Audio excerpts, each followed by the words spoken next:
Hai Sobat Cinggu, jumpa lagi dengan Blossom Official 19. Semoga sobat sukses selalu. Cerita lanjutan episode 21 part 1, di mana Yunjun melapor kepada raja kalau Jang Yun telah dilenyapkan dan tubuhnya sudah dibuang ke laut beserta tawanan yang lainnya. 약도의 수괴들 모두 섬멸하였고 그 시신들을 바다에 던져. Jadi Jang Yun sudah dianggap tidak ada oleh negara ya guys. Pada saat Yunjun mendatangi kediaman ketua Jangchul, Yunjun menemukan ketua Jangchul bundir guys, dan Yunjun menangis.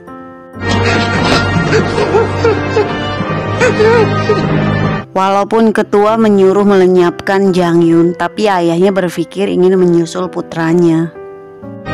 영원아, 너와 내가 합심하여. Dan raja sendiri juga penuh dengan bayang-bayang putra mahkota, yang dimana akhirnya raja pun tidak selamat lalu jatuh ke lantai. Dan selir raja kaget melihatnya. Adegan berpindah ke Gilce. Gilce duduk di ruangan sambil memegang cincin Jang Yun, dan Gilce menangis terus.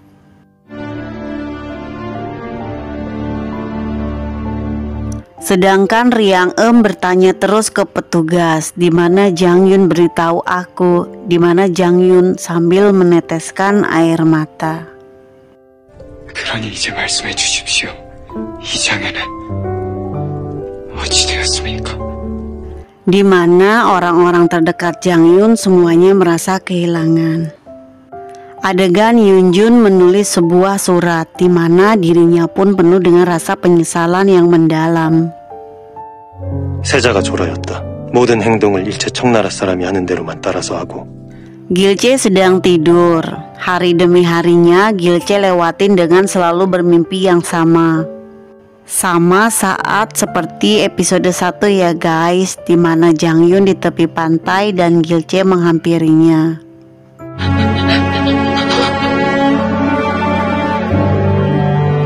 Lalu Gilce menangis dengan perasaan sedih, lalu terbangun dan menangis karena rasa sakit ditinggalkan dan juga rindu.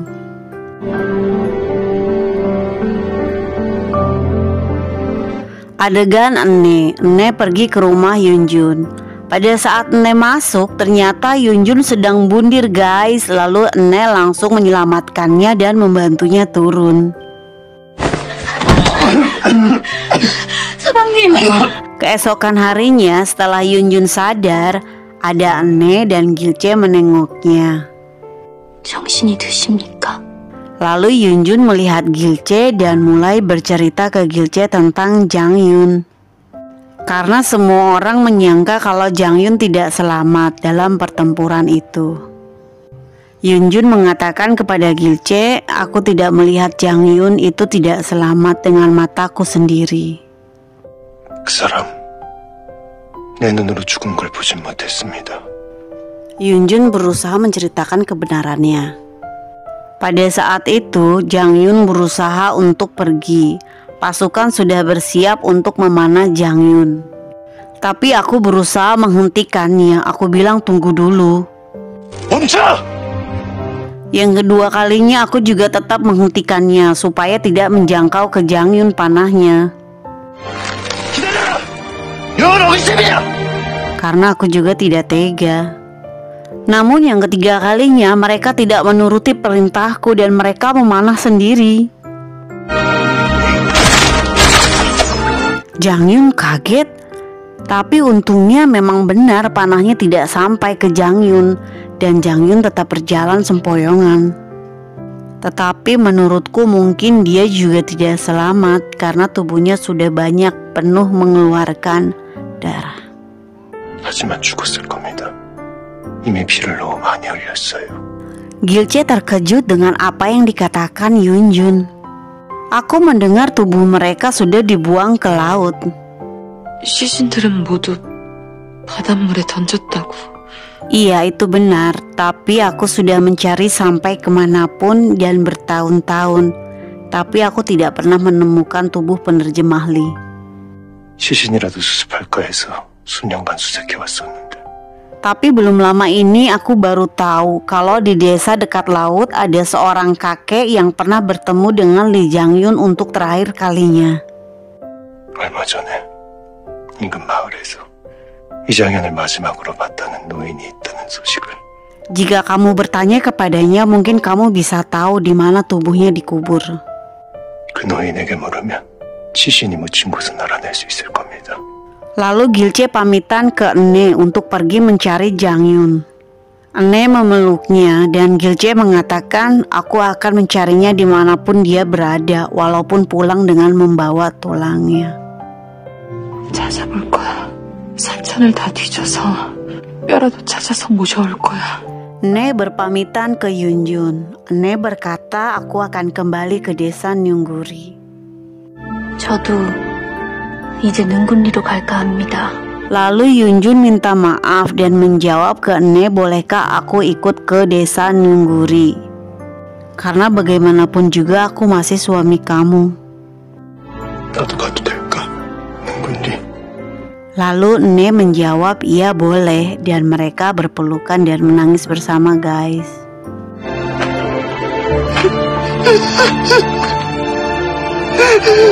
Adegan Gilce sudah menunggu kakek di pantai. Kakek terkejut melihat Gilce, lalu kakek mengajak Gilce ke rumahnya. Ini adalah kakek salah satu tawanan yang diselamatkan Jang-yun. Gilce bertanya kepada kakek, bolehkah aku tahu di mana penerjemah Lee dikuburkan? 혹시 시신 묻은 곳이라도. Kakek gugup saat Gilce bertanya Jang-yun. Tapi akhirnya kakek memberitahu kalau penerjemah Lee masih hidup. 그분은 죽지 않았습니다. Aku berhutang nyawa kepadanya. Tidak boleh ada yang tahu kalau dia masih hidup. Kalau sampai ada yang tahu, nanti dia akan terkena bahaya lagi. 살아있는 것이 들통나면 또 죽일까 해서. Dan akan banyak orang yang mencarinya dan mencoba untuk melenyapkannya lagi. Jadi aku merahasiakannya. 꽁꽁 숨겼습니다. Lalu Gilce terkejut dan menangis guys. Kakek mengatakan dia masih hidup. 그분은 죽지 않았습니다. Ketika aku menemukannya di pantai, dia sedang berjalan sendirian dan pingsan. Dan ketika bangun dia tidak ingat apapun. Jadi dengan kata lain Jang-yun hilang ingatan lagi guys. Makanya Jang-yun tidak mencari Gilce. Kakek bercerita kalau Jang-yun suka duduk sambil melihat bulan. Dia menangis sendirian dan tertawa.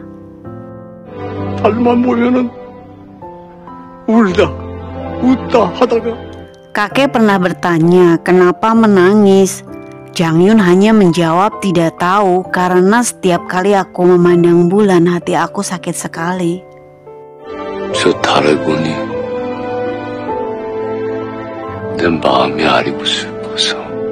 Kemudian pada saat itu Jang-yun memutuskan untuk pergi dari sini. Katanya dia ingin mencari seseorang. Aku sudah berusaha melarangnya tapi dia tetap pergi. 자꾸 소리가 들려서 그간 고마웠어. Dia tidak mengingat apapun siapa yang dia cari. Dia hanya bilang akan mengikuti suara bunga. 무슨 헛소리를 따라간다며. Dan Gilce menangis lagi guys. Gilce menangis dan bertanya kepada kakek kemana dia pergi. 어디로 갔습니까? Lalu Gilce mencari ke setiap tempat yang didatangi Jang-yun. Jang-yun hanya mengingat kenangan-kenangan saja dan tempat-tempat yang pernah dia datangi, tapi tidak mengingat Gilce sama sekali. Gilce mendatangi semua tempat itu dan bicara sama orang-orang yang pernah bertemu dengan Jang-yun. 그 사람을 아십니까? Mereka mengatakan kalau Jang-yun mencari seseorang di sini, tapi dia tidak tahu wajahnya dan bahkan namanya. Hanya bilang seseorang itu pasti ada di sini, dia sedang menungguku. 그깟 한 달 웃으며 기다릴 수 있다 했단 말이야. Walaupun 1 bulan, dia akan selalu menungguku dan selalu berkata jangan khawatir kepada aku. Lalu dia pergi lagi. Lalu Gilce berpikir di saat itulah aku tahu kalau suamiku sedang mencari aku. 그제야 알았지요. Dan sedang menelusuri ingatannya di saat pertama kali kita berjumpa agar kita bisa bertemu kembali. 나를 처음 만난 날부터 거슬러 Gilce sambil menangis dan berkata, kemana lagi aku harus pergi mencarimu? 이제 어디 계십니까? 어디로 가야? Dan Gilce berusaha mencoba untuk mengingat kembali pembicaraannya yang dulu-dulu sama Jang Yun. Siapa tahu Jang Yun ke tempat itu. Lalu Gilce mengingatnya kalau Gilce dulu pernah berkata, di masa depan aku ingin memiliki sebuah rumah kecil di dekat gunung desa Nyungguri dan tinggal bersama hanya denganmu berdua. 예전엔 북적거리고 사람들 많은 곳에서 살고 싶었어요. Aku ingin hidup tenang. Di sana ada aliran sungainya dan jalan setapak dipenuhi dengan bunga. 조용한 곳에서 Aku ingin membangun rumah kecil dengan pagar dengan cabang pontisia.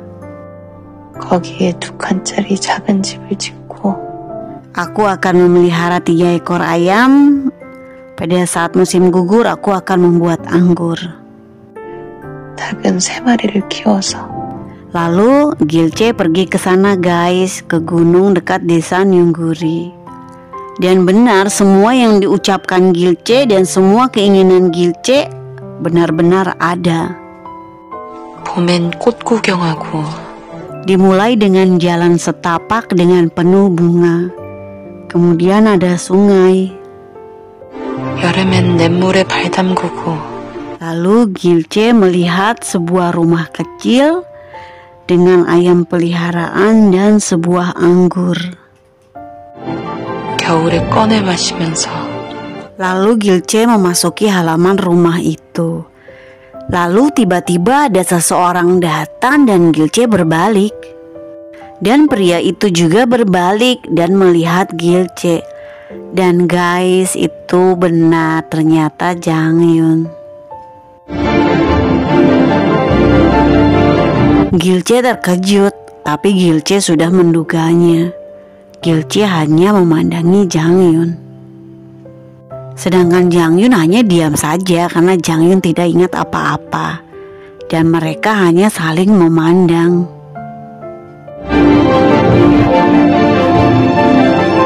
Lalu Gilce duduk dan hanya memandangi Jang Yun terus. Dan Jang Yun sendiri melanjutkan pekerjaannya ya. Jang Yun sedang memotong cabang pohon. Lalu Jang Yun menghampiri Gilce dan bertanya, apakah kamu tersesat? 길을 잃었습니까? Iya benar, aku tersesat. Aku sedang mencari seseorang. 사람을 찾고 있었습니다. Siapa yang kamu cari? 사람? 누구? Aku sedang mencari suami aku. 제 서방님이요. Suami kamu seperti apa wajahnya? Suamiku sangat tampan wajahnya. 잘생겼습니다. Jang Yun tersenyum. Kalau begitu, aku tidak bisa membantumu karena di sini tidak ada yang tampan. 그리 말하면 도와줄 수가 있나? Gilce mencoba untuk mengembalikan ingatan Jang Yun dengan pelan-pelan, tidak secara langsung. Kenapa kamu membetulkan pagarnya? 울타리는 왜 고치십니까? Karena aku disuruh membuatnya setinggi ini. 아이 키 높이만큼 낮게 만들어달라 했거든. Jang Yun tersenyum dan melanjutkan lagi pekerjaannya. Gilce sendiri tersenyum sambil meneteskan air mata.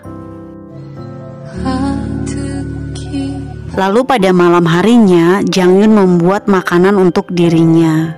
Lalu Jang Yun mendengar suara perut Gilce berbunyi. Dan Jang Yun menawarinya makan. Lalu Gilce 밥 좀 드리리까? memakan makanan masakan Jang Yun dan berkata, makanan kamu enak sekali. Aku berterima kasih. 맛있습니다. 어쩜 이렇게 밥도 잘 쓰십니까? Kenapa kamu tersenyum? Senyuman kamu aneh sekali. Gilce diam saja. 왜 그렇게 웃지? Hari ini sudah larut. Kamu boleh tidur di sini, di ruangan ini. Besok aku akan bangunkan supaya kamu bisa melanjutkan mencari suami kamu lagi. 오늘은 날이 늦어 방을 내주지만 Lalu Gilce melihat pitanya yang digantung oleh Jang Yun. Lalu Gilce mengambilnya dan memeluknya. Dan Gilce menangis dengan sangat sedih. Ternyata suaminya tidak mencarinya karena hilang ingatan seperti dulu.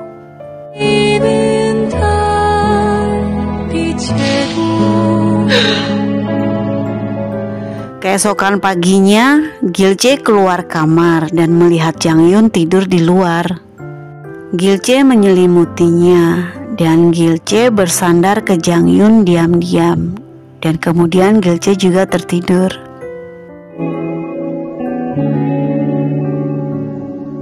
Pada saat Gilce terbangun, Jang Yun sudah tidak ada dan Jang Yun membuatkan bubur untuk Gilce. Lalu Gilce mencarinya ke pantai dan benar Jang Yun ada di pantai sedang memandangi terbitnya matahari. Lalu Gilce bertanya, kenapa kamu hidup sendiri di tempat seperti ini? 왜 혼자 이런 곳에서 사셔요? Jang Yun menjawab, aku sedang menunggu seseorang. Dia bilang dia ingin tinggal di tempat seperti ini. 기다리고 있어. 그이가 이런 곳에서 살고 싶다 했거든. Lalu Jang Yun bertanya ke Gilce, bukannya kamu kan harus mencari suami kamu? 서방 찾으러 안 가시오. Iya benar, tapi bolehkah kamu menolongku untuk mencarinya? 그러니 좀 도와주셔요. Apa yang bisa aku bantu? Aku akan menceritakan semua tentang suami aku kepada kamu. Jadi aku mohon kamu mencoba untuk mengingat-ingatnya, siapa tahu kamu melihat suami aku. 제 서방님에 대해 설명해 드릴 테니 그러니 좀 도와주셔요. Lalu Gilce mulai bercerita dan Jang Yun kaget. Ceritanya sama apa yang dia ingat dan mulai memandangi Gilce. Aku ingin beritahu kepada suami aku dan aku ingin tahu jawabannya. 그리고 서방님 대답도 들어야 합니다. Lalu Gilce mengambil cincinnya dan Gilce sengaja menjatuhkannya. Lalu Jang Yun mengambilnya dan melihatnya. Aku merasa pria impianku akan mendekatiku. Jadi segala sesuatu di hadapanku berubah menjadi hijau dan merah muda. 꿈속 낭고님이 내게 오실 것만 같았지요. Lalu Jang Yun kaget dan memandang Gilce. Dan Jang Yun menghampirinya pelan-pelan. Dan tangan Jang Yun memegang wajah Gilce. Lalu Gilce memanggil, suamiku, ini Gilce. 서방님. Jang Yun kelihatannya masih bingung mencoba mengingat semuanya. Tolong jawab pertanyaanku. Suara apa yang kamu dengar di hari dimana pertama kali kita bertemu? 이제 대답해 주셔요. Jang Yun menjawab, suara bunga. Suara keajaiban Peru bermekaran. 꽃소리, 붕꽃소리. Jang Yun langsung ingat semuanya dan mulai menangis guys. Dan memanggil nama Gilce. 기치야, Dan memeluk Gilce. Mereka berdua menangis. Aku menunggumu untukmu. Di sini untuk waktu yang lama. 기다렸지. 그대를 여기서 아주 오래. Nah guys, akhirnya mereka bersatu ya untuk selamanya. Sekian episode terakhir. Terima kasih untuk semuanya, my dearest lovers. Semoga sehat dan sukses semuanya.